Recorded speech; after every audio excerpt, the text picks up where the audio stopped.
সাল্লামের রহমতের নবীর দৃষ্টি আকৃষ্ট হলো। উঠ থেকে নেমে এগিয়ে গেলেন বুড়ির কাছে। বুড়ি, যাও কই? বুড়ি বলছেন, তুমি কোত্থেকে আসছো? তুমি জানো না আব্দুল্লাহর পুত্র মোহাম্মদ এসেছে সাল্লাল্লাহু আলাইহি ওয়াসাল্লাম। আজার উপায় নাই, কাফের যেখানে পাবে সেখানে কাটবে। আমি আমার নিরাপদ জায়গায় পালাতে চাই। হুজুর বললেন, আমাকে দাও বোঝাগুলি, তোমার একটু আউগিয়ে দিয়েছে। বোঝাগুলি হাতে নিলেন, পথ চললেন। কিছুদিন গিয়ে মহিলা বলল, এটাই আমার নিরাপদ জায়গা, রাখো। রেখে দিলেন। বুড়ি কিছু পয়সা বের করে বলল, নাও কিছু পারিশ্রমিক। হুজুর বললেন, না, আমি কোনো পারিশ্রমিক নেব না। বুড়ির চোখ এত বড় হয়ে গেছে। ওকে, এই দেশে মানুষ মানুষের উপকার করে বিনা পয়সায়? আশ্চর্য। তুমি যে আমার পেছন থেকে মালপত্র নিয়ে কেটে পড়নি, এই তো আমার কপাল। তুমি পয়সা নেবে না? কে তুমি? আল্লাহর নবী বলেন, বুড়িমা, যার ভয়েতে তুমি কাবা শরীফের নিকট থেকে নিরাপদ জায়গা যেটাকে মনে করেছে এই পর্যন্ত এসেছো, আমি সেই মক্কা নগরীর আব্দুল্লাহর এতিম পুত্র নবী মুহাম্মদুর রাসূলুল্লাহ। বুড়ি বলছেন, মুহাম্মদ সাল্লাল্লাহু আলাইহি ওয়াসাল্লাম তোমার বিরুদ্ধে নেতৃবৃন্দ এত বাজে কথা বলেছে, আমরা ভুল বুঝেছি। তুমি এত উদার, এত মহৎ, আগে বুঝতে পারি নাই, জানতে পারি নাই। ভুলের মধ্যে ছিলাম। আমি আর কাফের রইলাম না, আমিও মুসলমান হয়ে গেলাম। লা ইলাহা ইল্লাল্লাহু মুহাম্মাদুর রাসূলুল্লাহ। নবীজি মসজিদে হারামে প্রবেশ করলেন। সব নেতারা কলা পাতা, কচু পাতার মতো থরথর করে কাঁপছে। হুজুর জিজ্ঞেস করলেন, ও কুরাইশের নেতারা, আমার কাছে আজ কি ধরনের ব্যবহার তোমরা আশা করো? তারা বললেন, ওদের রূহ কি আছে ভেতরে? সব ঠোঁটের কাছে এসে গেছে। বলছে, মুহাম্মদ সাল্লাল্লাহু আলাইহি ওয়াসাল্লাম একজন উত্তম ভ্রাতা, একজন উত্তম ভ্রাতুষ্পুত্রের কাছ থেকে যে ধরনের ব্যবহার আশা করা যায়, আমরা সেই ধরনের ব্যবহার আপনার কাছে আশা করি। নবীজি বললেন, কুরাইশের নেতারা শোনো, তোমাদের ব্যাপারে আমি আজ সেই কথাই বলবো যেই কথা বলেছিলেন আমার ভাই ইউসুফ আলাইহিস সালাম মিশরের প্রেসিডেন্ট হিসেবে। তিনি সিংহাসনে বসা, তার সামনে তার ভাইরা যখন তাকে না চিনে, তার কাছে যখন এসেছে খাদ্য খাবার নেওয়ার জন্যে, উনি তো ভাইগুলোকে চিনে ফেলেছিলেন। তিনি ওই 11 ভাই যারা তাকে কুয়ায় ফেলেছিল, ওই 11 ভাইয়ের ব্যাপারে আমার ভাই ইউসুফ আলাইহিস সালাম যে কথা বলেছিলেন, তোমাদের ব্যাপারেও আমি আজকে সেই একই কথা বলবো। লা তাসরিবা আলাইকুমুল ইয়াউম। আজ তোমাদের বিরুদ্ধে আমার কোনো অভিযোগ নাই, তোমাদের বিরুদ্ধে আমার কোনো বিদ্বেষ নাই, তোমাদের বিরুদ্ধে আমার কোনো প্রতিহিংসা নাই। সবাইকে মাফ করে দিলাম। আবু সুফিয়ানকে মাফ করে দিলাম। আবু সুফিয়ানের বাড়ি যারা আশ্রয় নেবে তাদেরকেও নিরাপত্তা দিলাম। সুবহানাল্লাহ। রাহমাতুল লিল আলামিন কাকে বলে? জনাবে মুহাম্মদ রাসূলুল্লাহ সাল্লাল্লাহু আলাইহি ওয়াসাল্লাম মক্কা দখল করলেন। তিনি যে যতগুলি যুদ্ধ করেছেন, কোন যুদ্ধই অফেন্সিভ ছিল না, সবগুলি ছিল ডিফেন্সিভ। যুদ্ধগুলো কি ছিল? আত্মরক্ষামূলক যুদ্ধ ছিল। তিনি আক্রমণ করেন নাই, আক্রান্ত হয়ে জবাব দিয়েছেন। তরবারি দিয়ে ইসলাম প্রচার হয় নাই, তরবারি দিয়ে ইসলাম প্রচার হয় না। ইসলাম প্রচার হয়েছে উদারতার ভালোবাসা দিয়ে। সেজন্যে বলতেছিলাম, নবী করিম সাল্লাল্লাহু আলাইহি সাল্লামের যত যুদ্ধ হয়েছে, কোন যুদ্ধ আক্রমণকারী তিনি ছিলেন না, আক্রান্ত হয়ে জবাব দিয়েছেন। এবং সমস্ত যুদ্ধে মুসলমান ছিল কম, কাফের ছিল বেশি। জয়যুদ্ধ হয়েছে কারা? বলেন না কারা? মুসলমানেরা। আল্লাহ মুসলমানদেরকে বিজয় দান করেছেন সর্বত্র, বদরে, ওহদে, সব জায়গায়। আবারও করবেন ইনশাআল্লাহ। फिजाए बदरे पैदा कुन, फरिश्ते तेरी नुसरत को उतर सकते गर्दू से, कतर अंदर कतर अब भी। বদরের মুসলমানদের মতো ঈমান যদি তোমাদের তৈরি হয়, আজও আকাশ থেকে কাতারে কাতারে ফেরেশতা আল্লাহ রাব্বুল আলামিন তোমাদের জন্য নাজিল করে দিতে পারে। বদরের মাঠে মুসলমান 313 আর কাফের তো অগণিত। সেইখানে একজন মুসলমান দাঁড়িয়ে বলছিল, ইয়া রাসূলুল্লাহ, আমার কোনো অস্ত্র নাই, ইসলামের প্রথম জিহাদ আমি কি নিয়ে যাব, একটা অস্ত্র দেন। হুজুর বললেন, আমার কাছে কোনো হাতিয়ার নাই। সাহাবী বললেন, হুজুর যা পারেন আপনার হাত দিয়া উঠাই আমার হাতে দেন। রাসূলুল্লাহ একটা শুকনা খেজুরের ডাল পাইলেন, শুকনা খেজুরের ডালটা তুলে নিজ হাতে সাহাবীর হাতে দিলেন। সাহাবী বলেন, রাসূলের দেওয়া শুকনা ডাল নিয়ে হাজার কাফেরদের ভিড়ের মধ্যে ঝাঁপিয়ে পড়লাম। রাসূলের দেওয়া শুকনা খেজুরের ডাল দিয়ে যখন আঘাত করলাম, ধারালো তরবারি দিয়ে আঘাত করলে যেমন অবস্থা হয়, শুকনা ডালের আঘাতে কাফেরদের কল্লা কেটে পড়ে গেল মাটির উপরে। কোনো বুঝতে পারে নাই। আল্লামা ইকবাল বলেছেন, দস্ত দস্ত दरिया भी न छोड़े हमने, दस्तो दस्त दरिया भी न छोड़े हमने, बहरे जुल्मत पे दौड़ा दिए घोड़े हमने। প্রান্তর প্রান্তর শ্রাবণের উত্তাল তরঙ্গমালার উপর দিয়ে টাইগ্রিসের বুক ছাপায়া অশ্ববাহিনী সাথে করে নিয়ে আমরা দরিয়া পাড়ি দিয়ে দরিয়ার উপরে আফ্রিকার ভূখণ্ডে গিয়ে ইসলামের পতাকা উড্ডীন করেছি। সেই মুসলমান আমরা। সাদ বিন আবি ওয়াক্কাস রাদিয়াল্লাহু তাআলা আনহু 60,000 সৈন্য নিয়ে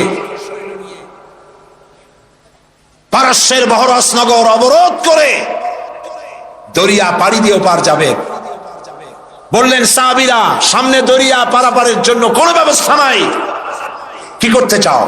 ইসলাম দরিয়ার এপারে থাকবে না ওপারেও নিবা? সাহাবীরা বললেন, আপনি যেভাবে নির্দেশ করবেন সেনাপতি, আমরা তাই করব।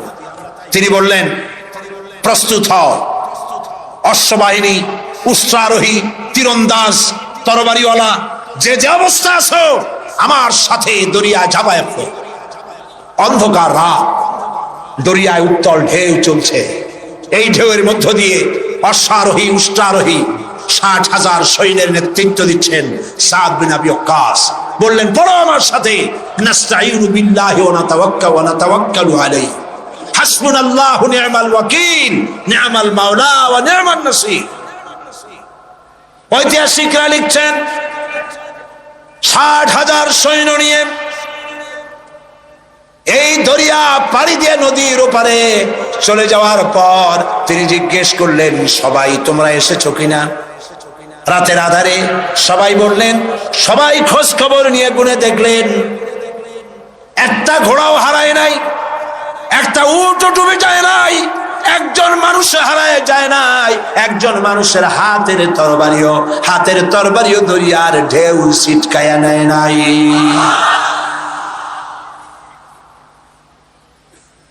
আফ্রিকার গভর্নর বুঝতে পেরেছে মুসলমানরা ঢুকেছে।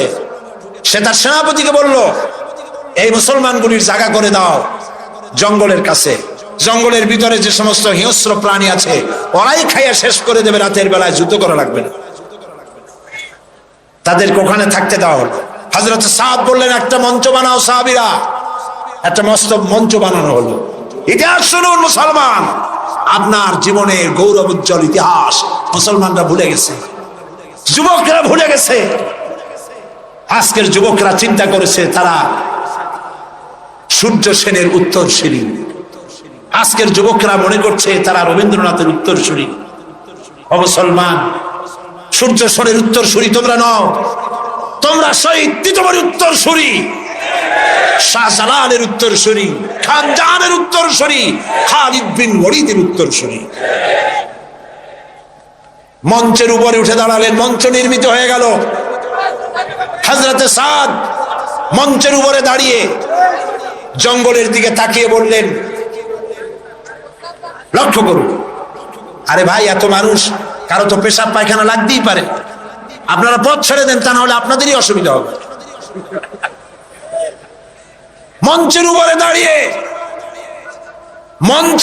দাঁড়িয়ে হযরতে সাদ বললেন, ইয়া আইয়াতুল হাসারাত ওয়াস সিবা নাহনু আসহাবু রাসূলুল্লাহ সাল্লাল্লাহু আলাইহি ওয়াসাল্লাম ফারজিউ ফাইন্না নাজিলুন ফামান ওয়াজাদনা বাদাহু কাতালনাহু। ও জঙ্গলের হিংস্র প্রাণীরা, শুনে রাখো, আমরা আল্লাহর নবী রাসূলুল্লাহর সাহাবী, এই এলাকায় ইসলাম প্রচারের জন্য এই এলাকায় এসেছি, আমরা এখানে রাত কাটাতে চাই। সুতরাং তোমরা যারা এই জঙ্গলের ভিতরে হিংস্র প্রাণী আছো, আমাদের নিরাপত্তার কারণে এই এলাকা ছেড়ে অন্যত্র চলে যাও। আমার এই ঘোষণার পরে যদি কোনো হিংস্র প্রাণী আমাদের সামনে পড়ে যায়, তরবারি দিয়ে ফয়সালা করা হবে। কাফেরেরা চিন্তা করলো, পাগলেরা কয় কি, মঞ্চ বানাইয়া বাঘ সিংহরে ওয়াজ করতেছে, একটা কথা হইল।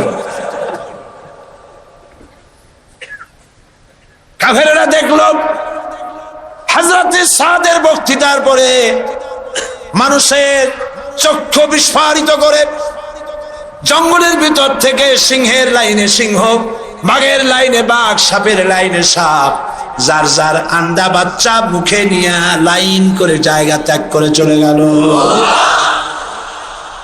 সেই মুসলমান আমরা, আবার সেই দিন ফিরে আসতে পারে, ফিরে আসবে ইনশাআল্লাহ, বলি ইনশাআল্লাহ। মুসলমান জীবন দিতে জানে, জীবন দিতে জানে। মুসলমান তাদের ঈমান নষ্ট করতে পারবে না। আমরা আর কিছু পারবো না, এদেশে বসে দোয়া তো করতে পারবো না, তাও পারবো না কেন?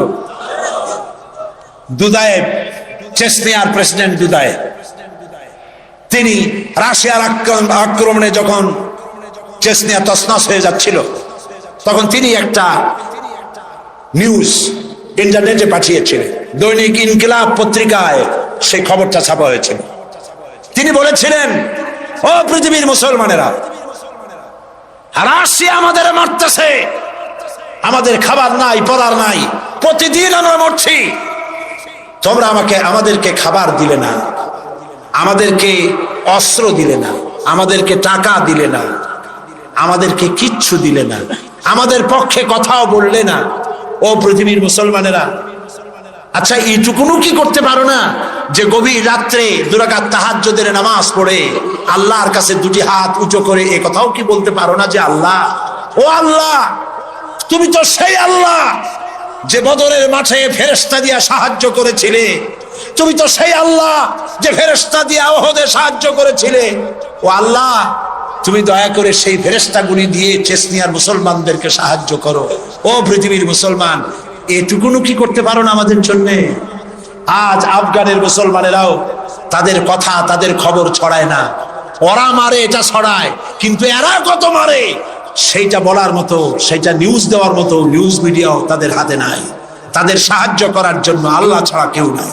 এই জন্য আজ প্রাণ ভরে দোয়া করতে হবে আফগানের মুসলমানদের জন্য।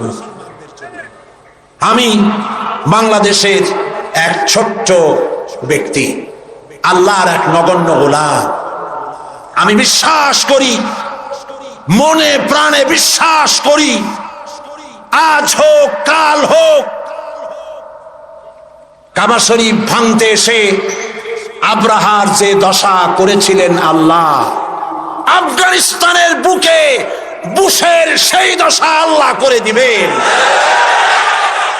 বুশ হবে ইতিহাসের শেষ আব্রাহা ইনশাআল্লাহ।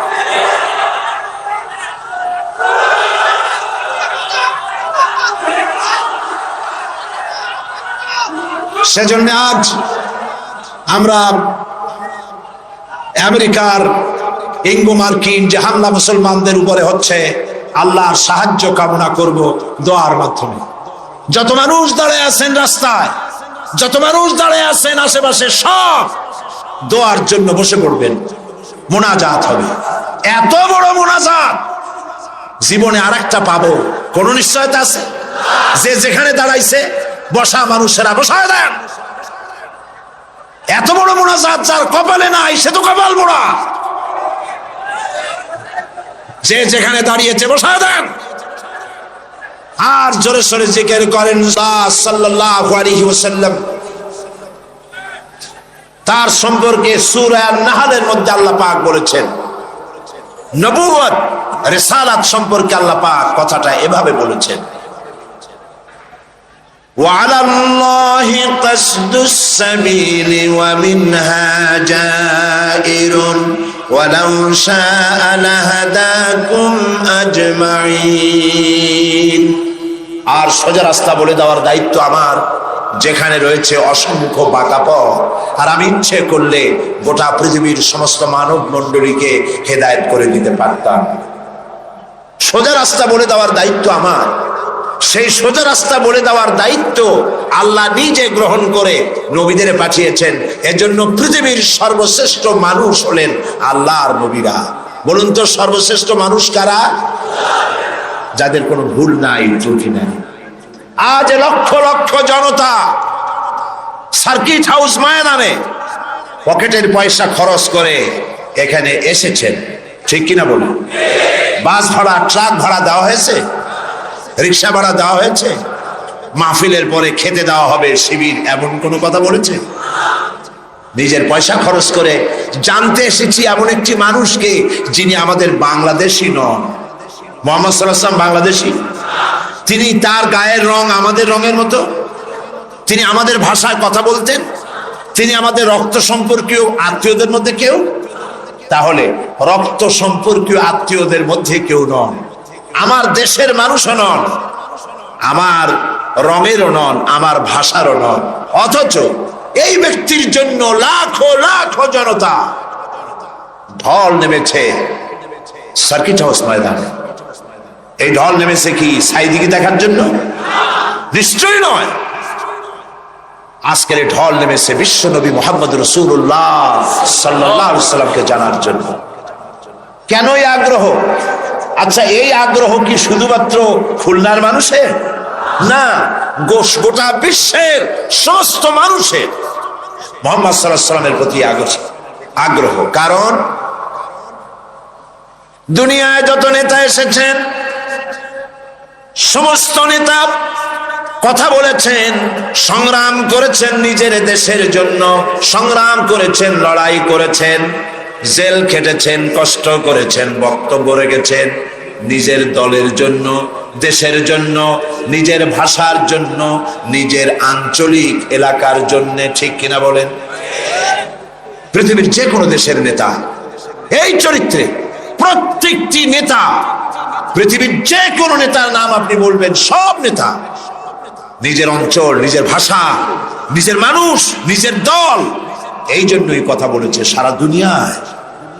বিশ্ব মানবতার জন্য কথা বলেছেন, নারীর জন্য, সাদা মানুষের জন্য, কালো মানুষের জন্য, নির্যাতিত মানবতার জন্য, শ্রমিকের জন্য, কৃষকের জন্য, বিশ্বব্যাপী সমস্ত মানুষের অধিকারের কথা পৃথিবীতে একজনই বলেছেন, যার নাম বিশ্ব নবী, বিশ্ব নেতা, সাইয়্যিদুল মুরসালিন, আশরাফুল আম্বিয়া, মুহাম্মদ রাসূলুল্লাহ সাল্লাল্লাহু আলাইহি ওয়াসাল্লাম। আপন চরিত্র মাধুর্য দিয়ে পৃথিবীকে তিনি জয় করেছেন। তিনি যুদ্ধ করে পৃথিবীকে জয় করেননি, যুদ্ধ করে মানুষকে প্রধানত করেননি। তিনি মানুষের মন জয় করেছেন, মানুষকে আকর্ষণ করেছেন অনুপম চরিত্র মাধুর্য দিয়ে। আল্লাহর নবী মুহাম্মদ রাসূলুল্লাহ, সবাই বলেন সাল্লাল্লাহু আলাইহি ওয়াসাল্লাম, তার চরিত্রের প্রতি আকৃষ্ট হয়েছে গোটা বিশ্ব। আল্লাহ পাক নিজেই যার চরিত্রের সার্টিফিকেট দিচ্ছেন। আল্লাহ রাব্বুল আলামিন বলেন, ওয়া ইন্নাকা লাআলা খুলুকিন আযীম। নবী হে, আপনি হচ্ছেন মহান চরিত্রের অধিকারী। সুবহানাল্লাহ বলবেন না? কে দিচ্ছেন এই সার্টিফিকেট? কে দিচ্ছেন? ও নবী, আপনি মহান চরিত্রের অধিকারী, খুলুকিন আযীম। আযীম কাকে বলে? আরবিতে চওড়া জিনিসকে বোঝাবার জন্য বলা হয় আরিফ, গভীরতাকে বোঝাবার জন্য আরবিতে বলা হয় আমিক। কিন্তু যে চওড়া মাপা যায় না, কত চওড়া মাপার মতো কোনো ফিতা নাই, কত গভীর তা মাপার মতো কোনো যন্ত্র নাই। এত সীমাহীন চওড়া, সীমাহীন গভীর যে জিনিস, তাকেই বলা হয় আযীম। নবী হে, আপনি এমন মহান চরিত্রের অধিকারী যা পৃথিবী কেউ মেপে কুলাতে পারবে না। সুবহানাল্লাহ। এই সার্টিফিকেট দিচ্ছেন আল্লাহ রব্বুল আলামিন নিজেই। পৃথিবীর মধ্যখানে আল্লাহ তাকে পাঠালেন। শৈশব, কৈশোর, যৌবন কাটালেন যে মানুষদের মধ্যে, তারা তাকে আল আমিন বলল, সত্যবাদী বলল, বিশ্বাসী বলল। জীবনে একটি মিথ্যে কথা বলেন। আপনারা বলেন এইটা কত বড় কথা, এইটা কত বড় কথা। সারা জীবনে একটি মিথ্যে কথা উচ্চারণ করেননি মুখ দিয়ে। সুবহানাল্লাহ বলবেন না? কাউকে ঠকাননি, কাউকে প্রতারণা করেননি, কাউকে নিন্দা করেননি, কাউকে গালমন্দ করেননি, পরচর্চা, পরনিন্দা করেননি, কাউকে ব্যথা দেননি। সারা জীবন অন্যের ব্যথা শুনে ব্যথা মুছেছেন দুই হাতে, নিজে ব্যথা পেয়েছেন, কাউকে ব্যথা দেন নাই। বিশ্বনবী মুহাম্মদ সাল্লাল্লাহু আলাইহি ওয়াসাল্লাম, আল্লাহ পাক এই সুন্দর মানুষটিকে, এই মহান মানুষটিকে পৃথিবীতে পাঠালেন কি জন্য?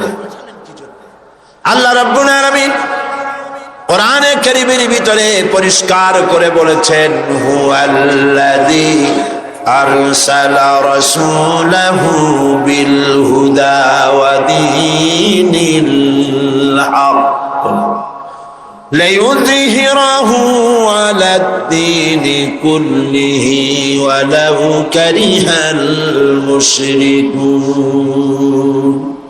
আল্লাহ হচ্ছেন তিনি যিনি তার রাসূলকে দ্বীন হক, সত্যের বিধান সহকারে পৃথিবীতে পাঠিয়েছেন, এই জন্যে যাতে করে তিনি সমগ্র বিশ্বের মানুষের উপরে আল্লাহর আদর্শ, আল্লাহর ইসলামকে বিজয়ী করে দেন। তাতে যদিও তাতে এ বিষয় কাফেরদের কাছে অসহনীয়, কাফেরদের কাছে তা যতই অসহনীয় হোক, আল্লাহ পাক নবীকে এজন্য পাঠিয়েছেন পৃথিবীর মানব রচিত সকল মতবাদের উপরে আল্লাহ পাকের নবী বিজয়ী করে দেবেন। কোনটাকে? আপনারা শুনতেছেন না বোধহয় ঠিক মতো। কোনটাকে? ইসলাম।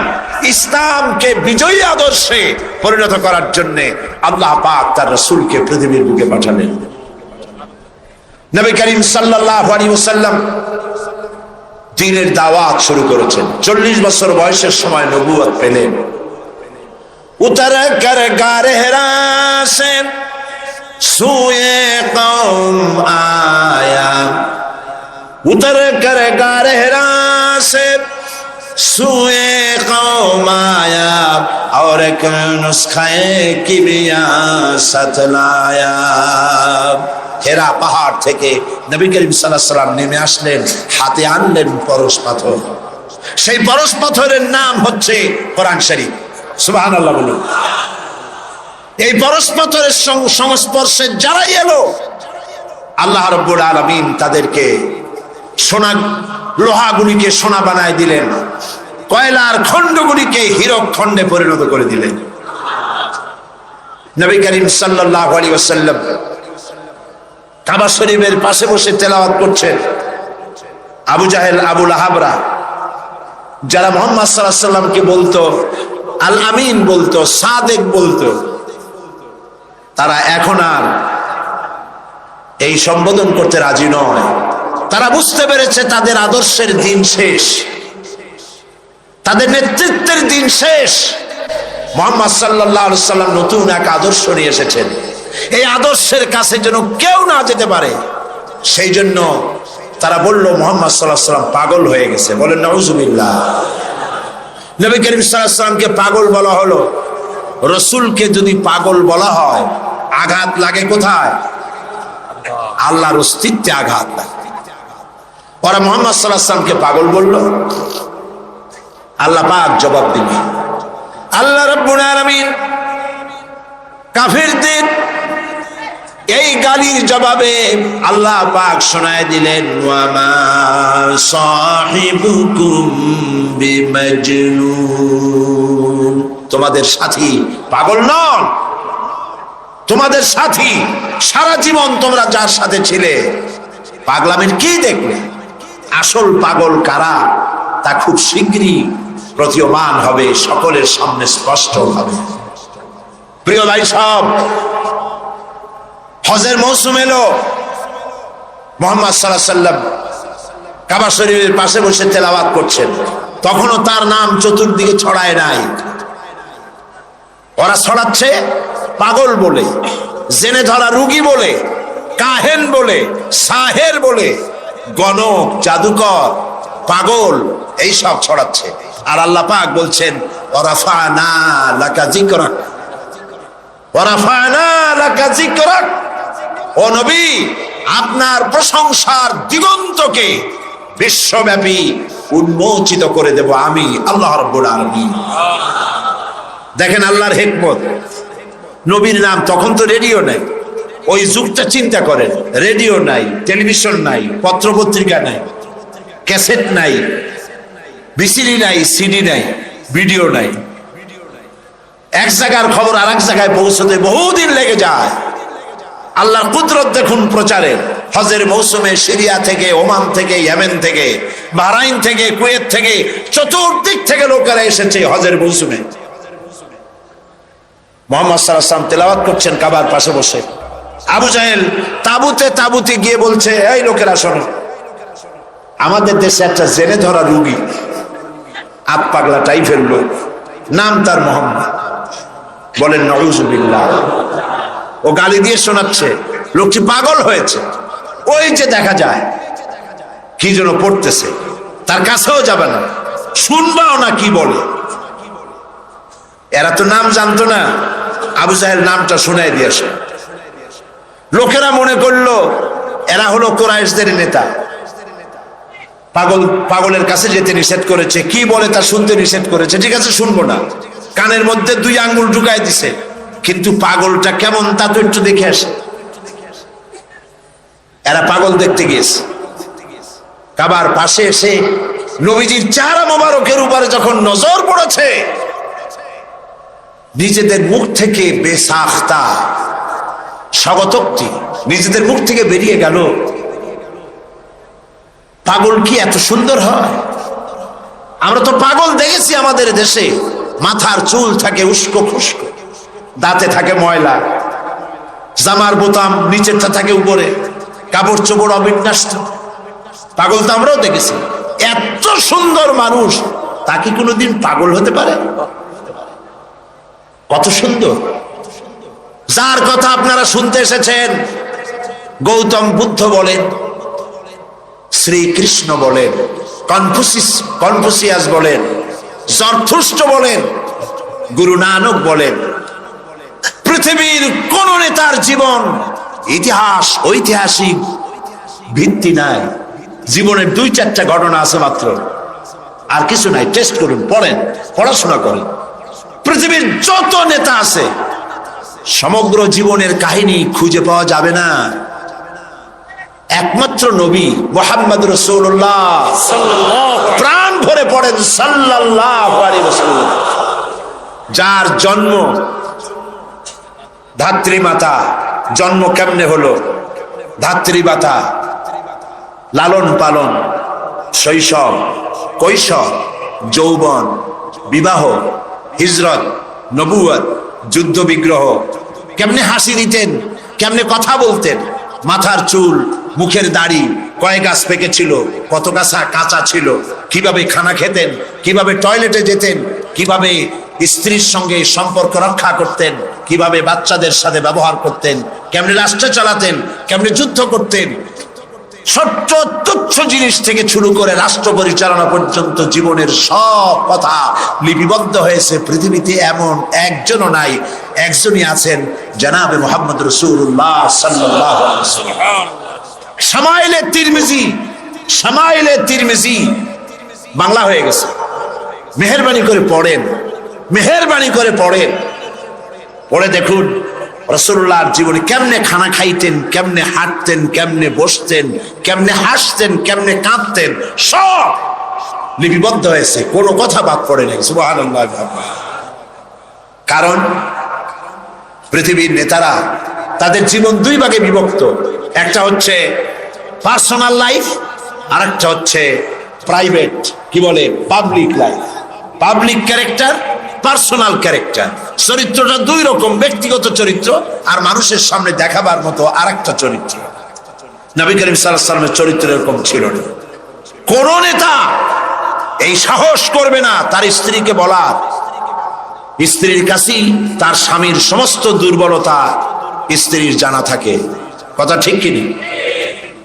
কে সাহস করবে তার ড্রাইভারকে বলবে, তার স্ত্রীকে বলবে, তার বন্ধুদেরকে বলবে, আমার ছাত্র জীবন থেকে শুরু করে এই পরিণত বয়স পর্যন্ত যা যা যেখানে যা করেছি দিনে রাত্রে সব বলে দাও মানুষের কাছে?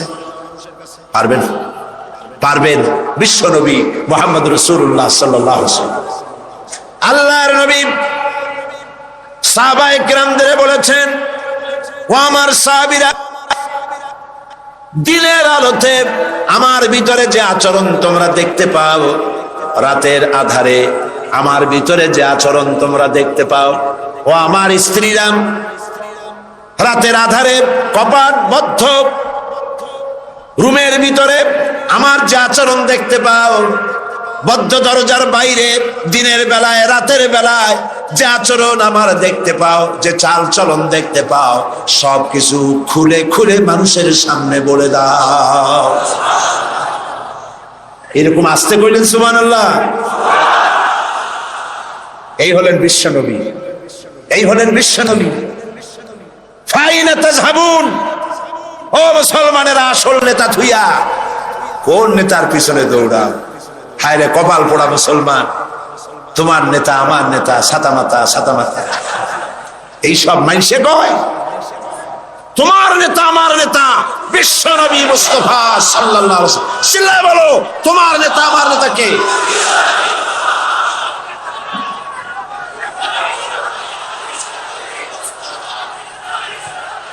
জনাবে মুহাম্মদ রাসূলুল্লাহ, জনাবে মুহাম্মদ রাসূলুল্লাহ। সবাই বলেন সাল্লাল্লাহু আলাইহি ওয়াসাল্লাম। সুবহানাল্লাহ, কি চরিত্র, কি সুন্দর। হযরত আনাস রাদিয়াল্লাহু তাআলা আনহু 8.5 বছরের কিশোর, একেবারে বাচ্চা না, 8.5 বছরের কিশোর মুহাম্মদ সাল্লাল্লাহু আলাইহি ওয়াসাল্লামের খেদমতে নিয়োজিত হয়েছেন। আপনারাই বলেন, 8.5 বছরের ছেলে, সে কি সব কথা বোঝে? তারা যদি বলা হয় গরম পানি আনো, সে তো ফ্রিজের পানি নিয়ে আসবে, বুঝতে পারবে না। স্যান্ডেল আনো, আনবে জুতা। বিছানা বিছাও, বিছানা উঠায় থবে। ছোট্ট মানুষ তো, ভুল হইতেই পারে। সে আনাস রাদিয়াল্লাহু তাআলা আনহু কি বলছেন রাসূল সম্পর্কে? আহারে, হযরত আনাস বলেন, 8.5 বছর বয়স থেকে নিয়ে একটানা 10 বছর পর্যন্ত নবী মুহাম্মদ রাসূলুল্লাহ সাল্লাল্লাহু আলাইহি ওয়াসাল্লামের খাদেম হিসেবে হুজুরের সাথে থাকার সৌভাগ্য আমার হয়েছিল। 10টি বছরের ভিতরে একটি বারের জন্য আল্লাহর নবী আমাকে চোখ রাঙাইয়া ধমকের সুরে একবারও বলেন নাই, আনাস এটা কেন করেছো অথবা এটা কেন করো নাই। সেই হযরত আনাস বলেন, একবার নিয়ে গেলাম রাসূলকে আমার বাড়ি দাওয়াত খাওয়াইতে। হুজুর সাল্লাল্লাহু আলাইহি ওয়াসাল্লাম আমার বাড়িতে খানা খেয়ে বাইরে বেরিয়েছেন।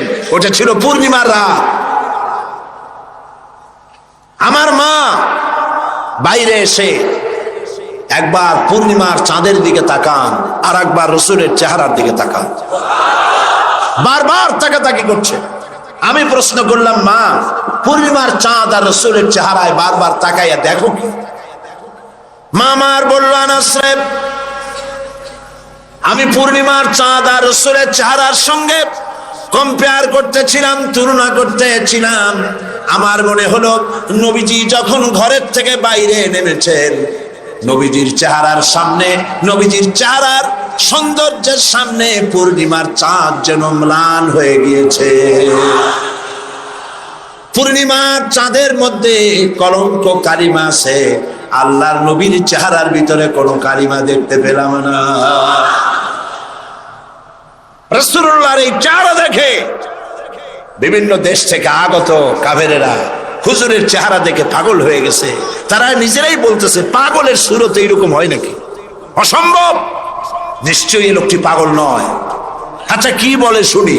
কানের মধ্যে তো আঙ্গুল দেওয়া ছিল, আঙ্গুল বাইর করে বেড়াচ্ছে। নবীজি তেলাওয়াত, হুজুর সাল্লাল্লাহু আলাইহি ওয়াসাল্লাম তেলাওয়াত করছে। ভালো কারি যারা, সুন্দর গলার আওয়াজ আল্লাহ যাদেরকে দান করেছেন, সেই সুন্দর গলার আওয়াজ দিয়ে যখন তেলাওয়াত করে কারি, কেমন লাগে? খারাপ লাগে না মজা লাগে?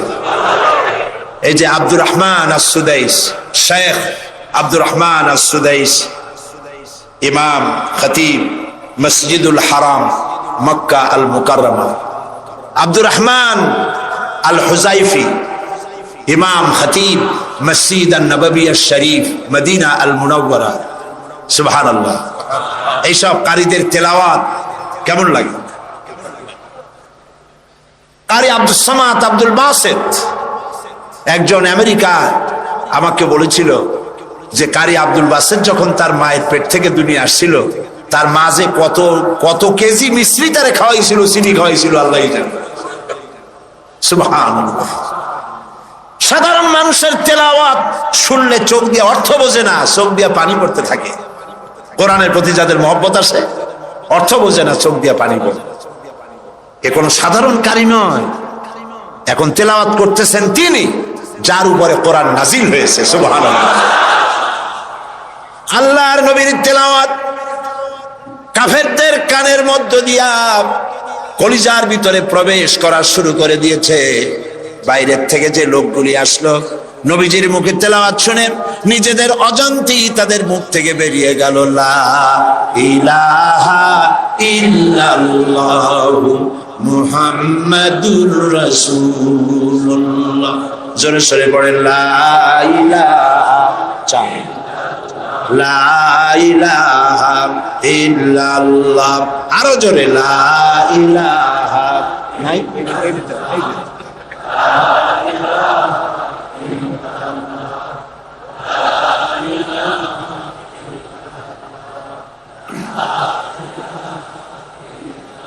লা ইলাহা ইল্লাল্লাহু মুহাম্মাদুর রাসূলুল্লাহ।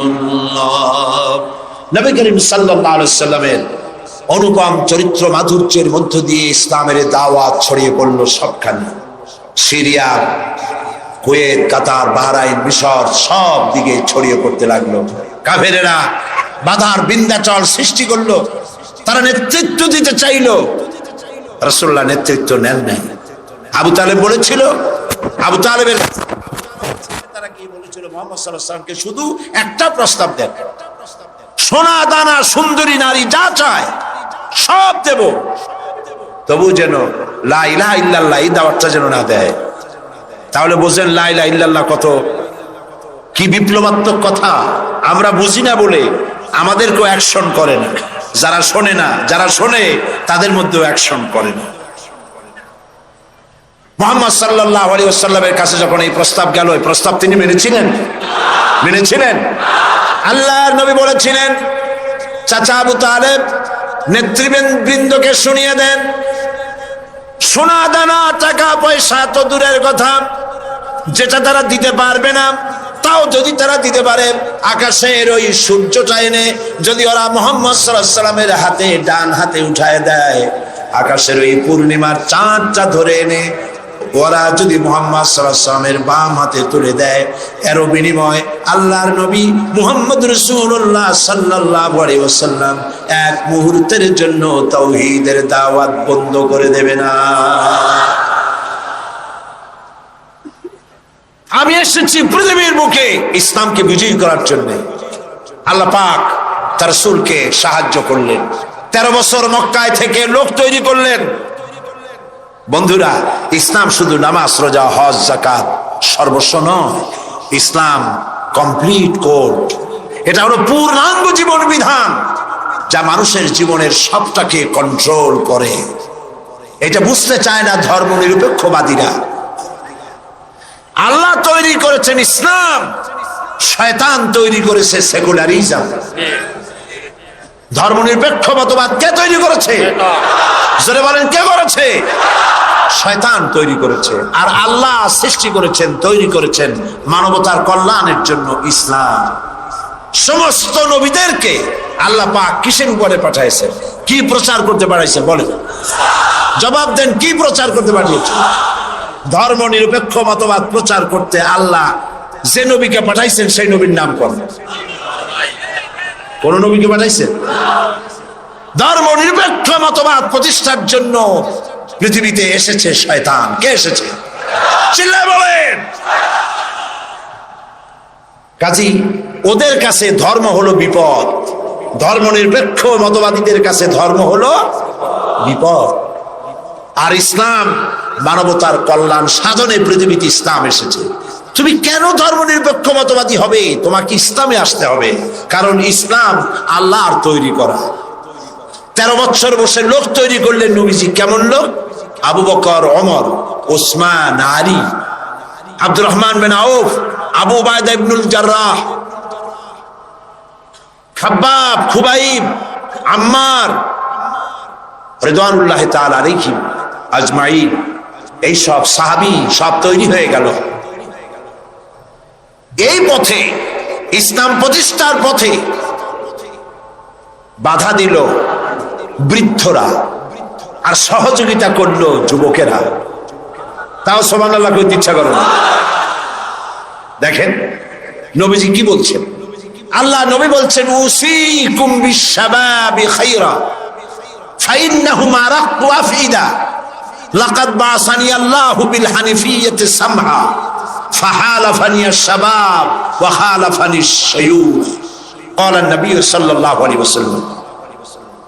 আল্লাহর নবী বলেন, আমি তোমাদেরকে নসিহত করছি, যুবকদের ব্যাপারে তোমরা কল্যাণকামী হবে, কারণ আল্লাহ রাব্বুল আলামিন উদারতা সহকারে এই পৃথিবীতে দ্বীন প্রতিষ্ঠার জন্য আমাকে পাঠিয়েছেন। এ ব্যাপারে আমাকে সাহায্য করেছে যুবকেরা, আর বিরোধিতা করেছে বুড়োরা। যুবক এরাই আমাকে সাহায্য করেছে। দেখেন বিরোধিতা যারা করলো তাদের বয়স কত? আবু জাহাল, আবু লাহাব, উতবা, সাইবা, মুগিরা, গোষ্ঠী সুদ্ধা সব 40-এর উপরে। এদের বয়স 40-এর উপরে। আর যারা নবীকে সহযোগিতা করলেন, আবু বকর, ওমর, ওসমান, আলী, আব্দুর রহমান বিন আউফ, জুবাইর ইবনুল আওয়াম রিদওয়ানুল্লাহি তাআলা আলাইহিম আজমাইন, সব 37, 26, 17, 8.5 এইরকম করছে। হযরত আলী যখন ইসলাম কবুল করেন বয়স ছিল 8.5 বছর মাত্র। সুবহানাল্লাহ কইতে ইচ্ছা করে না।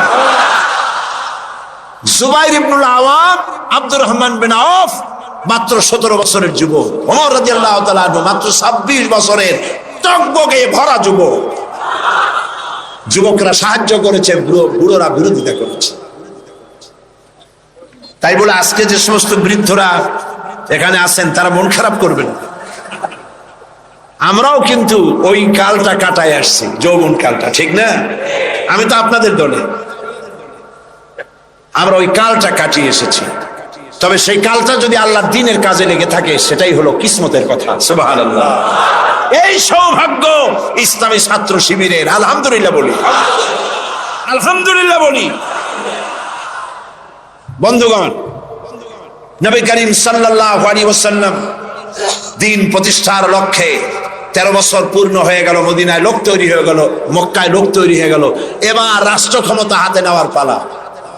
আজকের এই বিশাল জনসমুদ্রে ধর্ম নিরপেক্ষ মতবাদী আদর্শে যদি কোনো বিশ্বাসী ব্যক্তি থাকেন, আমি আমার ওই ভাইকে বলবো, লক্ষ্য করে শোনেন।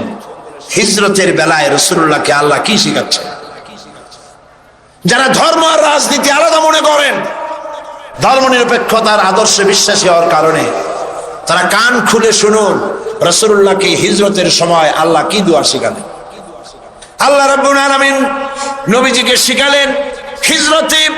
নবীজিকে শিখানো হলো রব্বি আদখিলনি মুদখালা সিদকিন ওয়া আখরিজনি মুখরাজা সিদকিন ওয়াজআলনি মিন লাদুনকা সুলতানান নাসীরা। আয় আমার রব, আমাকে সত্যের সাথে প্রবেশ করাও, সত্যের সাথে আমাকে বের করো, আর সুলতানে নাসির আমার হাতে দাও। সুলতানে নাসির দুনিয়ার সব মুহাদ্দিসিন মুফাসসিরিনে কেরাম একমত, সুলতানে নাসির মানে রাষ্ট্রীয় পাওয়ার। আয় আল্লাহ, তুমি আমাকে রাষ্ট্রীয় পাওয়ার হাতে দাও, রাষ্ট্র ক্ষমতা দাও। রাষ্ট্রীয় ক্ষমতা হাতে পেলেই জনগণকে ভালো বানানো যায়, শুধু নসিহত করে মানুষকে ভালো বানানো যায় না। ঠিক কিনা বলেন? ঠিক কিনা বলেন? রাষ্ট্রীয় ক্ষমতা হাতে থাকতে হয়। রাষ্ট্রীয় ক্ষমতা যদি ভালো মানুষের হাতে থাকে মানুষ ভালো হয়, খারাপ মানুষের হাতে থাকলে মানুষ খারাপ হয়ে যায়। কারণ উপরের পানি নিচে নামে, নিচের পানি কখন উপরে যায় না। রাষ্ট্রের হুকুম মতোই তো দেশ চলে। এই রাষ্ট্রীয় ক্ষমতায় যারা থাকে তারা যদি সন্ত্রাসী না হয়, জনগণ সন্ত্রাসী হইতে পারে না। রাষ্ট্রীয় ক্ষমতায় যারা থাকে তারা যদি দুর্নীতিবাজ না হয়, তাহলে জনগণও দুর্নীতিবাজ হইতে পারে না। রাষ্ট্রীয় ক্ষমতায় ভালো মানুষ যদি যায় তাহলে দেশ ভালোভাবে চলতে পারে। ঠিক কিনা? আল্লাহর নবী আরো বলেছেন, আকাশের অসংখ্য তারকা পুঞ্জের ভেতরে পূর্ণিমার চাঁদের যে মর্যাদা, আল্লাহ রব্বুল আলামিনের নবী বলেন আমার উম্মতের মধ্যে আমার উলামাদের সেই মর্যাদা। এদেশে ইসলাম, সততা, চরিত্র, দ্বীন, ঈমান যতটুকু টিকে আছে তা আলেমদের কারণে, হাক্কানি পীর বুজুর্গদের কারণেই তা টিকে আছে। সুবহানাল্লাহ বলেন, আলহামদুলিল্লাহ বলেন। ইসলামী আন্দোলন, আলেম ওলামা, পীর বুজুর্গ, মাদ্রাসা মসজিদ, এরা এদেশের ঈমান, আমান, চরিত্র, দ্বীন, আমানতদারি, টুপি, দাড়ি এরাই টিকায় রাখছে। আলহামদুলিল্লাহ বলেন। সেজন্য ভাইরা, নবী করিম সাল্লাল্লাহু আলাইহি ওয়াসাল্লাম পৃথিবীতে এসেছিলেন দ্বীন প্রতিষ্ঠার জন্য। কাফেরেরা বরদাস্ত করতে পারে নাই। তারা চেয়েছে আল্লাহর দ্বীনকে দুনিয়া থেকে মিটায় দেবে।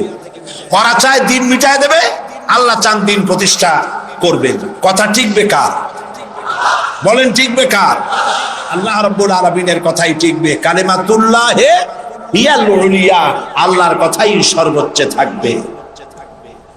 আল্লাহ রাব্বুল আলামিন কোরআনে কারীমের মধ্যে বলে দিয়েছেন, ওয়ালা তাহিনু ওয়ালা তাহজানু ওয়া আনতুমুল আলাউনা ইন কুনতুম মুমিনিন।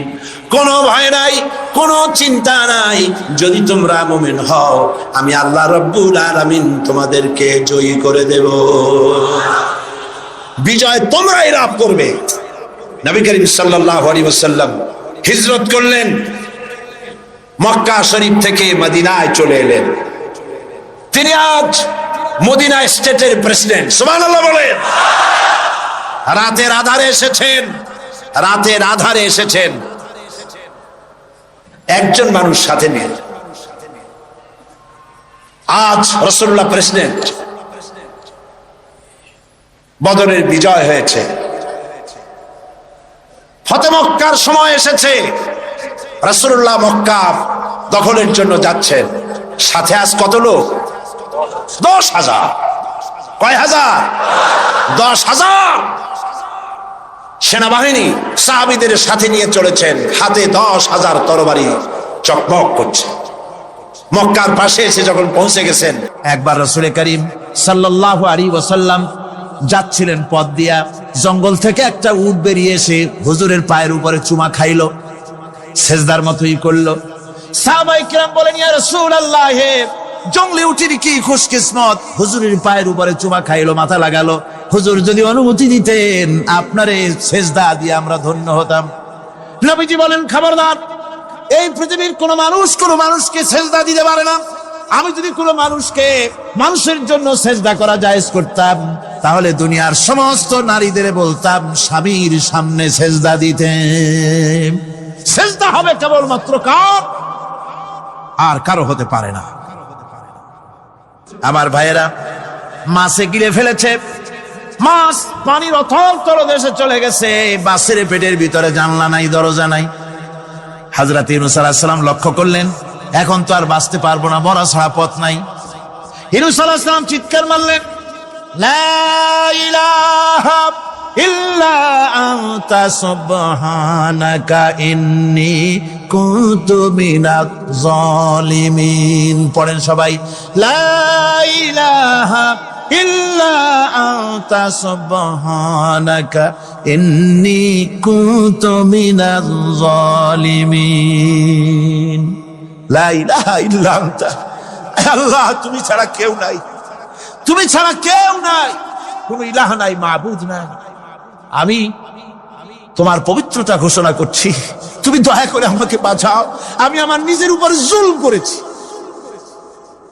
আমার বন্ধুগণ, এত বড় মারাত্মক বিপদের ভিতরে ইউনূস আলাইহিস সালাম যখন চিৎকার মারলেন, পানির ভিতরে বসে, মাছের পেটের ভিতরে বসে, আল্লাহ রাব্বুল আলামিন চুপ করে থাকলেন না, সঙ্গে সঙ্গে রব্বুল আলামিন জবাব দিয়া দিলেন, فاستجبنا له ونجيناه من الغم وكذلك ننجي المؤمنين।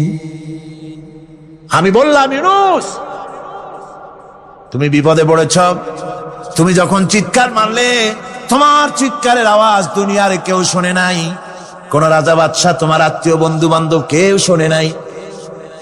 নদীর অতল তলদেশে মাছের পেটের ভিতরে বসে যে চিৎকার তুমি মারলে পৃথিবীর কেউ শোনে নাই, আমি তোমার আরশের মালিক আল্লাহ রব্বুল আলামিন শুনেছি।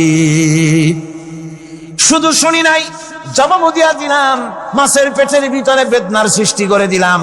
মাছ ভেটে উঠলো নদীর উপরে, ব্যথার চোটে মাছ দেখলো, বমি করা ছাড়া পথ নাই। মাছ তরিয়ার কেনারে গিয়া বমি করে ফালাই দিল ইউনূস আলাইহিস সালামকে। আল্লাহ বলেন, ইউনূস রে বাঁচায় দিলাম। ও পৃথিবীর মুমিনেরা, শুধু ইউনূসকে নয়, পৃথিবীর মুমিন বান্দারা যখন বিপদে পড়বে আর আমার কাছে যদি তারা প্রার্থনা করে, আমার কাছে সাহায্য চাই, ওয়া কাযালিকা নুজিল মুমিনিন, এইভাবে করে আমি মুমিনদেরকেও বিপদ থেকে বাঁচাইয়া দিব। জোরে কান সুবহানাল্লাহ। ওয়াদা কার? ওয়াদা কার? সুতরাং মাসারে নয়, মসজিদে গিয়া কানবেন। কোথায় গিয়া কানবেন? কোথায়? মসজিদে গিয়া কানবেন। আমার বন্ধুগণ, আল্লাহ রাব্বুল আলামিন বলেন, ইয়ানসুরকুমুল্লাহু ফালা গালিবা লাকুম, আল্লাহ যদি তোমাকে সাহায্য করেন তবে কোন শক্তি তোমাকে তার উপরে জয়ী হতে পারবে না, কেউ তোমাকে তার থেকে ফিরাতে পারবে না। আর যদি আল্লাহ তোমাকে জিল্লতি দেন, যদি তোমাকে আল্লাহ পাক লাঞ্ছিত করেন, তোমাকে কেউ সম্মান দিতে পারবে না। দেখুন, ইব্রাহিম আলাইহিস সালামকে নমরুদ আগুনের মধ্যে ফালাই দিবে, জিবরাইল বলছেন, ইব্রাহিম আমার কাছে সাহায্য চাও, আমি তোমার বাঁচাই দেব, আগুনটারে নিভাই দিব। কত বড় কথা, আমি বাঁচাই দেব, আমার কাছে বলো না। ইব্রাহিম আলাইহিস সালাম জিবরাইলের কাছে সাহায্য চাইছে, কোন চেয়েছে? হযরত ইব্রাহিম বলেন, জিবরাইল, সাহায্য তোমার কাছে আমি কেন চাইবো? তোমার কাছে সাহায্য চাওয়ার প্রশ্ন ওঠে না, কারণ আমি এমন কোন অন্ধ আল্লাহর ইবাদত করি না যে আল্লাহ তার গোলামের দুঃখ নিজের চোখে না দেখেন। আমি আগুনে পড়ে গেলে, আগুনে জ্বললে পরে আমার আল্লাহ যদি খুশি হন, তাহলে এরকম আগুনে 1000 বার পড়ে জীবন দিতে আমি ইব্রাহিম রাজি আছি। ইব্রাহিম আলাইহিস সালাম আগুনে পড়ে গেলেন, আল্লাহ পাক দেখলেন ইব্রাহিম পাস করছে, কোন ডিভিশন? ফার্স্ট ক্লাস, ফার্স্ট হয়ে গেছে। আগুনের ভিতরে পড়ে গেলেন, আল্লাহ পাক সঙ্গে সঙ্গে আগুনের প্রতি নোটিশ করে দিলেন, ইয়া নারু কুনি বারদাও ওয়া সালামান আলা ইব্রাহিম। আগুন আমার ইব্রাহিমের জন্য শান্তিদায়ক, ঠান্ডা হয়ে যা। সুবহানাল্লাহি ওয়া বিহামদিহি। এই জন্য আল্লাহ রাসূল বলেছেন, ইযা সালতা ফাসআলিল্লাহ, যদি কিছু চাও কার কাছে চাইবা? কে শিখাচ্ছেন? রাসূল। আল্লাহ রাসূল বলছেন, ইযা সালতা ফাসআলিল্লাহ, যদি কিছু চাও আল্লাহর কাছে চাও। ওয়া ইযা ইসতানতা ফাসতাইন বিল্লাহ, আর যদি কিছু চাইতে চাও, সাহায্য চাও, সাহায্য চাইবা আল্লাহর কাছে। কার কাছে? কোন মাজারে চাইবেন? কোন মাজারে চাইবেন? কোন কবরস্থানে চাইবেন? কারা কারা চাইবেন? হাত উঁচু করে দেখান। আল্লাহ পাক বলেন, আমি নূহকে তার কওমের জন্য অবতীর্ণ করেছি। নূহ আলাইহিস সালাম তার কওমকে ডেকে বলেছেন, হে আমার জাতি, হে আমার সম্প্রদায়, এক আল্লাহ ছাড়া তোমাদের কোনো ইলাহ নাই, তোমাদের কোনো মাবুদ নাই, উপাস্য নাই, এক আল্লাহর গোলামি করো, তার দাসত্ব করো। নূহ আলাইহিস সালাম এই দাওয়াত পেশ করেছে। হুদ আলাইহিস সালাম সম্পর্কে কোরআন বলছে, ওয়া ইলা আদিন আখাহুম হুদা قال يا قوم اعبدوا الله ما لكم من إله غيره। আমি আদ সম্প্রদায়ের কাছে তাদের ভাই হুদকে পাঠালাম, এবং তিনি এসে তার সমাজের কাছে বললেন, ইয়া কওমে, হে আমার জাতি, হে আমার সম্প্রদায়, উবুদুল্লাহ, এক আল্লাহর গোলামি করো, তিনি ছাড়া তোমাদের কোনো ইলাহ নাই, কোনো আইনদাতা নাই, বিধানদাতা নাই, শাসনকর্তা নাই। সালেহ আলাইহিস সালাম সম্পর্কে আল্লাহ পাক বলেন, ওয়া ইলা সামুদ আখাহুম সালিহান قال يا قوم اعبدوا الله ما لكم من إله غيره। সালেহ আলাইহিস সালামকে তার জাতির কাছে, সামুদ জাতির কাছে তাদের ভাই সালেহকে পাঠালাম। তিনি জাতির কাছে গিয়ে বললেন, হে আমার জাতি, এক আল্লাহর গোলামি করো, তার দাসত্ব করো, তিনি ছাড়া তোমাদের কোনো ইলাহ নাই, আইনদাতা নাই, বিধানদাতা নাই। এভাবে শুআয়ব আলাইহিস সালামকে পাঠানো হলো মাদিয়ানবাসীদের জন্য, এবং বলা হলো, তিনি এসে বললেন, হে আমার জাতি, এক আল্লাহ ছাড়া তোমাদের কোনো ইলাহ নাই। তো এই কথার দ্বারা আমরা কি বুঝলাম? সমস্ত নবীরাই আল্লাহর গোলামির দাওয়াত দিয়েছেন। কোন নবী বলেন নাই, ও আমার জাতি, তোমরা আমার গোলামি করো। কেউ বলেছেন? জোরে বলেন, কেউ বলেছেন? বলেননি। সমস্ত পয়গম্বরের, আম্বিয়া আলাইহিমুস সালাম, সবাই বলেছেন আল্লাহ পাকের গোলামি করো, তার আনুগত্য করো। আল্লাহ রাব্বুল আলামিন বলেন, প্রত্যেক জাতির নিকট আমি রাসূল প্রেরণ করেছি, কোন জাতি বাদ পড়ে নাই। ওয়ালাকাদ বা'সনা ফি কুল্লি উম্মাতির রাসূলা আন ইবুদুল্লাহা ওয়াজতানিবুত তাগুত। আমি প্রত্যেক জাতির জন্য রাসূল প্রেরণ করেছি। সবাই এসে রাসূল পয়গম্বরের দাওয়াত দিয়েছেন, আন ইবুদুল্লাহ, এক আল্লাহর গোলামি করো, এক আল্লাহর দাসত্ব করো, ওয়াজতানিবুত তাগুত, আর তাগুতকে বর্জন করো। তাগুতের অর্থ মনে আছে আপনাদের? তাগুত যাদের মনে নেই আবার শোনাই। তাগুত বলা হয় সেই শক্তিকে, যে শক্তি শুধু নিজেই আল্লাহর আইন অমান্য করে না, অন্যদেরকেও আল্লাহর আইন অমান্য করতে বাধ্য করে, সেই শক্তিকে বলা হয় তাগুত। আল্লাহ পাকের সমস্ত নবীরা বলেছেন, এক আল্লাহর গোলামি করো, তাগুতকে বর্জন করো। কোরআনে কারীম বলছে, ফামান ইয়াকফুর বিত্তাগুতি ওয়া ইউমিন বিল্লাহি ফাকাদ ইসতামসাকা বিল উরওয়াতিল উসকা লা ইনফিসামা লাহা ওয়াল্লাহু সামিউন আলিম। ফামান ইয়াকফুর বিত্তাগুত, যারা তাগুতকে অস্বীকার করেছে, ওয়া ইউমিন বিল্লাহ, এবং এক আল্লাহর উপরে বিশ্বাস স্থাপন করেছে, ফাকাদ ইসতামসাকা বিল উরওয়াতিল উসকা, তারা এমন এক মহান, এমন এক দৃঢ় অবলম্বন গ্রহণ করেছে, যা তাকেই কোনো কিছুই তাকে ধ্বংস করতে পারবে না, বিচ্ছিন্ন করে দিতে পারবে না, ক্ষতিগ্রস্ত করতে পারবে না, বিপর্যস্ত করে দিতে পারবে না, এমন এক অবলম্বন সে গ্রহণ করেছে। তাগুতকে বর্জন করতে হবে এবং আল্লাহর উপর ঈমান আনতে হবে, আল্লাহর গোলামি করতে হবে।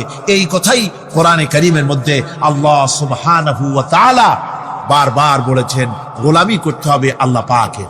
সমস্ত নবীরা বলেছেন ইয়া কওমি। নবীরা কি বলেছেন? হে আমার জাতি। এই দাওয়াত যখন আমাদের নবী দিলেন, বিশ্ব নবী যখন এই দাওয়াত দিলেন, আল্লাহ রাব্বুল আলামিন তার মুখ থেকে এই দাওয়াত যখন পেশ করালেন, তখন তিনি দাওয়াতটা এভাবে দিলেন, ইয়া কওমি বললেন না। হুজুর কি ইয়া কওমি বলেছেন? কখনো বলেন ইয়া কওমি। আল্লাহ হুজুরের মুখ দিয়ে কথা বের করার নাই, যেহেতু হুজুর তো আঞ্চলিক নবী নন, হুজুর তো গোত্রভিত্তিক নবী নন, রাসূল করিম সাল্লাল্লাহু আলাইহি ওয়াসাল্লাম কোন ভাষাভিত্তিক নবী নন। রাসূল কি নবী? চিল্লায় কোন না। আল্লাহ পাক কোরআনে কারীমের মধ্যে বলেছেন, কুল ইয়া আইয়ুহান নাসু ইন্নী রাসূলুল্লাহি ইলাইকুম জামিআ।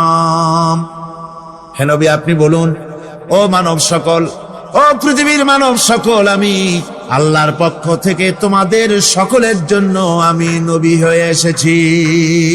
সকলের জন্য আমি রাসূল। যেহেতু বিশ্ব নবী, সেহেতু তার মুখ থেকে আল্লাহ পাক ইয়া কওমি বের করেন নাই, ও আমার জাতি, তা না। আল্লাহ পাক তার মুখ থেকে ইবাদতের দাওয়াতটা এভাবে তিনি পেশ করালেন, ইয়া আইয়ুহান নাসু উবুদু রাব্বাকুমুল্লাযী খালাকাকুম ওয়াল্লাযীনা মিন ক্বাবলিকুম লাআল্লাকুম তাত্তাকুন। وَقَضَى رَبُّكَ أَلَّا تَعْبُدُوا إِلَّا إِيَّاهُ। তোমার রবের পক্ষ থেকে কথা চূড়ান্ত হয়েছে, এ ফয়সালা হয়ে গিয়েছে, সিদ্ধান্ত হয়ে গিয়েছে যে একমাত্র ইবাদত করতে হবে আল্লাহ পাকের। ইবাদত করতে হবে কার? আল্লাহ পাকের। এই ইবাদতের অর্থটা কি? এই ইবাদতের মানে কি? মানে হচ্ছে জীবনের সব জায়গায় গোলামিটা হবে কার? আল্লাহর গোলামি হবে, আল্লাহর আনুগত্য হবে, অর্থাৎ আল্লাহর হুকুম মাফিক জীবন চালাতে হবে। সেই ইবাদত আমরা মনে করেছি নামাজ হচ্ছে ইবাদত, রোজা হচ্ছে ইবাদত, যাকাত হচ্ছে ইবাদত, সদকা ফিতরা ইত্যাদি হতেছে ইবাদত, এগুলিকে ইবাদত মনে করেছি। কিন্তু মনে রাখতে হবে শুধু নামাজ, রোজা, হজ, যাকাত ইবাদত নয়। জীবনের মুসলমানদের সব কাজগুলি ইবাদতের মধ্যে হতে হবে, অর্থাৎ আল্লাহর হুকুম অনুযায়ী কাজ করলে তার নাম হবে ইবাদত। ব্যবসা করবেন, হুকুম মানবেন কার? জোরে কোন কার? জমিন চাষ করবেন, হুকুম মানবেন কার? আইন আদালত চালাবেন, কোর্ট কাছারি করবেন, আইন মানবেন কার? রাজনীতি করবেন, আইন মানবেন কার? সমাজনীতি চালাবেন, আইন মানবেন কার? জীবনের সব ক্ষেত্রে তার আইন মানতে হবে। আমরা এগুলিকে ইবাদত মনে করি না। আমাদের দেশের লোকেরা, এক শ্রেণীর লোকেরা এটাকে ইবাদত মনে করে না, ইবাদত মনে করে শুধুমাত্র নামাজ।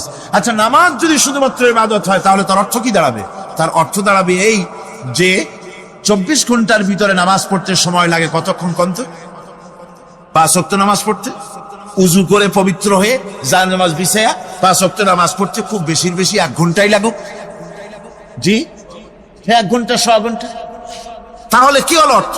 অর্থ এই হবে 24 ঘন্টার ভিতরে আপনি 1 ঘন্টা 100 ঘন্টার জন্য আল্লাহর গোলাম, বাকি 22.5 ঘন্টা 23 ঘন্টার জন্য শয়তানের গোলাম হতে রাজি আছেন কেউ? রোজা যদি শুধুমাত্র ইবাদতের নাম হয় তাহলে তার অর্থ দাঁড়াবে 12 মাসের ভিতরে 1 মাসের জন্য আপনি আল্লাহর গোলাম, আর 11 মাস শয়তানের গোলাম। কে কে হবেন হাত তুলে দেখান তো। বোঝে নাই সেজন্য হাত উঁচু করছে।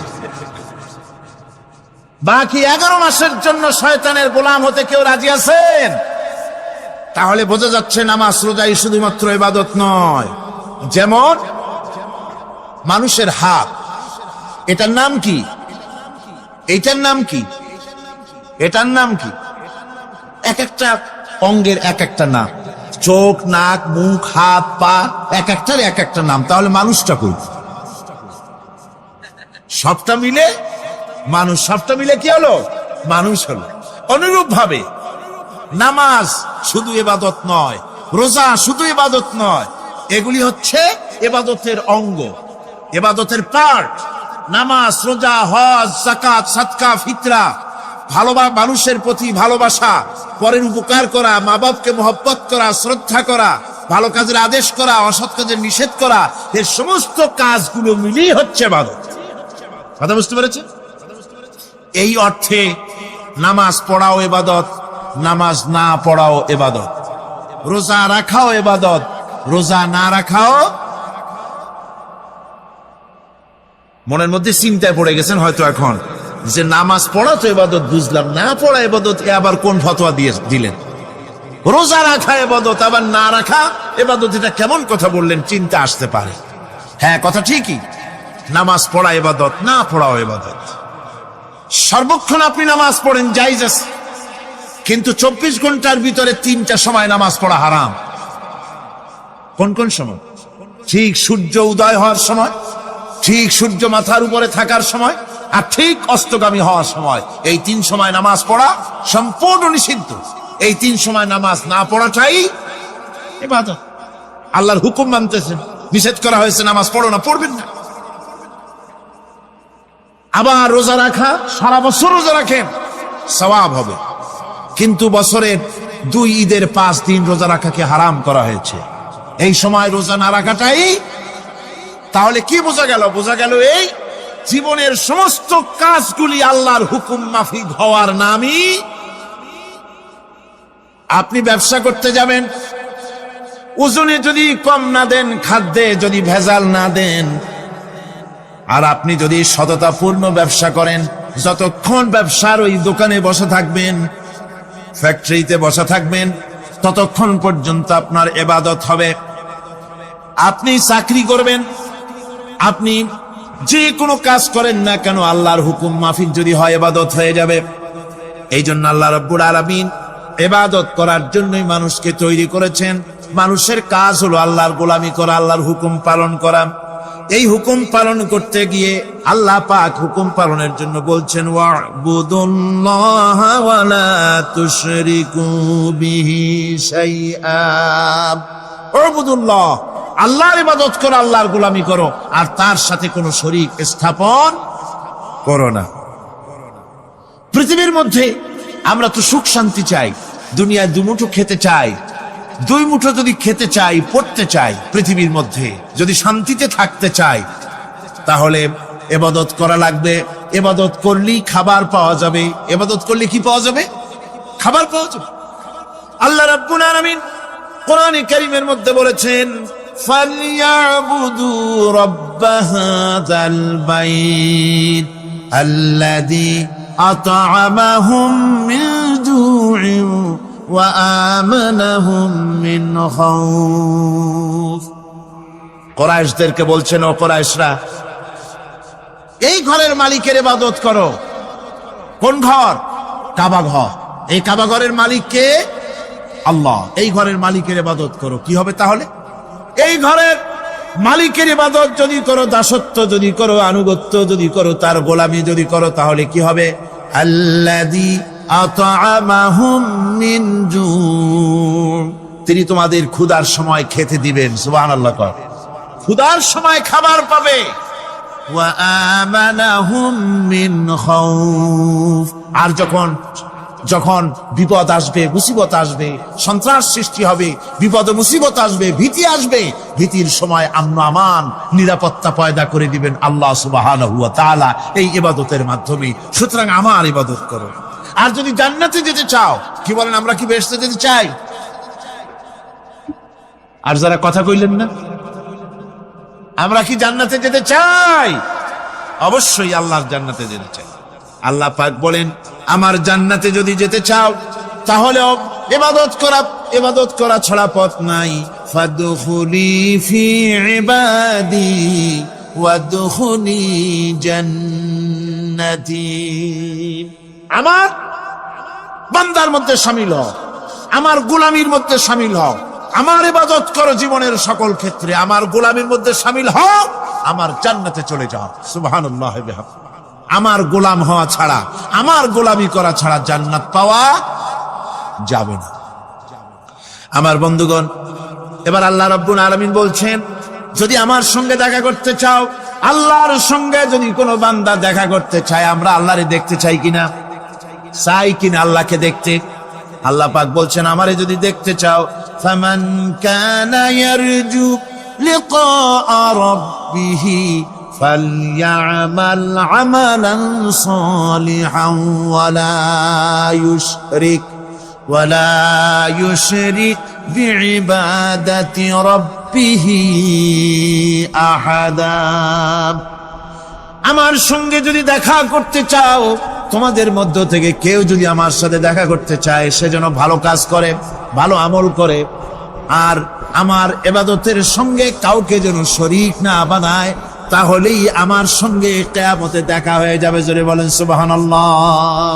আল্লাহর সঙ্গে দেখা করতে হলে তার ইবাদত করতে হবে, গোলামি করতে হবে, এবং কাউকে শরীক স্থাপন করা যাবে না। এই গোলামি করতে হবে, ইবাদত করতে হবে কতদিন? আল্লাহ রাব্বুল আলামিন বলছেন, ওয়া'বুদ রাব্বাকা হাত্তা ইয়াতিয়াকাল ইয়াকিন।